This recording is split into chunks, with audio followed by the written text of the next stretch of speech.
How would you react if you hear that someone you know is struggling with mental health issues? Well, that will depend on who is concerned and your personality, I guess. The story this time is that a well-known entrepreneur, simply known as Jaruma, is allegedly undergoing rehabilitation for substance abuse. The News Central cannot independently confirm these, but it was revealed by social media influencer and blogger Tosin Silverdam. But that's not all on the story. Now, some celebrities have taken to social media to mock the lady with all forms of degrading remarks. This raises the question of what really can lead to mental health challenges and how best to prevent, manage, or handle situations like this. And joining me this afternoon on the news to talk about these is News Centre's Health Desk lead, Dr. Kelechi Okoro. For having me. Good afternoon. Let me start, straight up, by referencing a quote by an Indian sage known as Sadhguru. Quote, "It is pathetic that if someone has physical issue, there is compassion. But if someone has a mental issue, this is ridicule." Why is this so? So like you said, it's physical, right? So people can see this and they know that someone has a problem. But when it's mental, people just assume that they don't know what you're talking about, or you don't even know what you're talking about.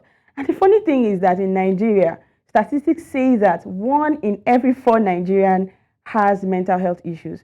Now that's like 50 million or 60 million Nigerians having mental health issues. And anybody who's going for care or seeking help should be encouraged and not stigmatized. Okay, so at the individual level, when people do not seek for help, or when people are shamed for having or for going for rehab, you see things like worsening of conditions. You see things like self-stigmatization. The stigmatization just keeps happening, and also the person will not be able to seek care because the person is being shamed. And on the societal level, right, there is perpetual ignorance, because if people do not talk about the shaming that happens, if people do not talk about mental health issues, that ignorance will continue, and they were not privy to the reality of mental health conditions. And now, when people do not seek mental health help, there's more barrier to treatment. And of course, not just on the individual and societal issue. Okay, let me chip in there, Dr. Okay. Kelechi.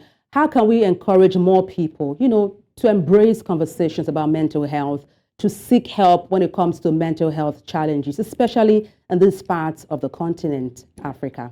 Like I said earlier on, communication, conversations, these conversations need to happen over and over again, okay?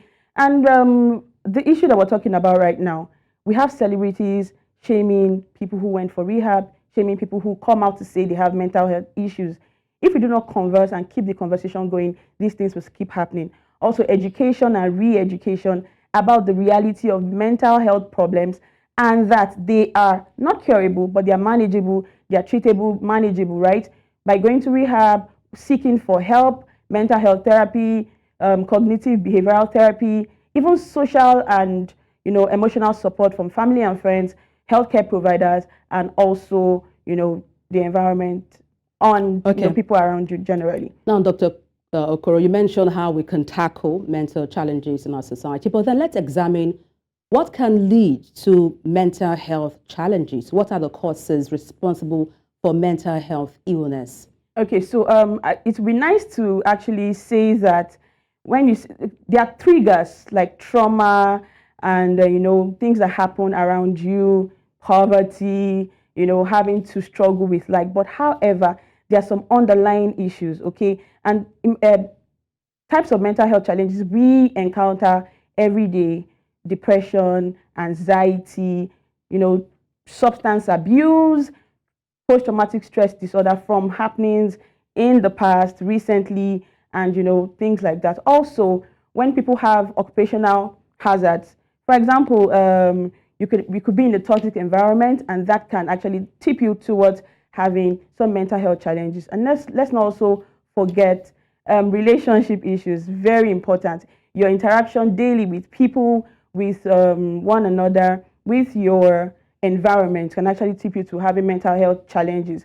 Let's also touch on mental health things that other disorders that can actually make people, fall into that category of having mental health challenges. For example, simple as eating disorders, weight perception, weight dysmorphia, and let's talk about gambling problems, right? Those are things that can, tip you towards having anxiety, getting depressed when your expectations are not met, and a lot of things that we cannot mention at the moment. All right, thank you so much for your insights, Dr. Kelechi Okoro. It has been insightful speaking with you. Thank you so much. All right, thank you very much for having me. And remember, your health and your happiness is my concern. Absolutely. Yeah.